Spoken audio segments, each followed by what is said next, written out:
Apa risiko kekayaan kita berada dalam sistem? Okey, contoh bila kita simpan duit dalam akaun bank ataupun kita simpan emas dalam akaun, risikonya tuan-puan bank ke, ASB ke, tabung haji ke tuan-puan, akaun emas Gap Public Gold ke, seandainya berlaku situasi ekstrim. Situasi ekstrim ni macam mana? Ekonomi negara runtuh, sistem riset, berlaku peperangan.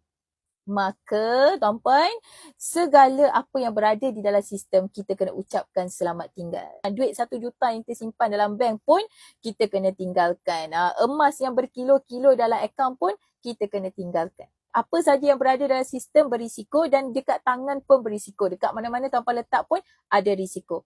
Cuma nak imbangkan risiko ni kita keluarkan sebahagian emas fizikal simpan dekat tangan. Sekiranya emas yang berada dalam akaun kita hilang, kita ada backup dekat tangan. Kalau dekat tangan hilang, kita ada backup dekat dalam akaun. Sama juga kalau berlaku situasi ekstrim. Segala duit, emas tak boleh keluar dalam akaun, tapi kita ada emas fizikal kat tangan, kita boleh gerakkan pergi mana-mana negara. Dan tak ada mana-mana tempat pun yang tidak menerima emas.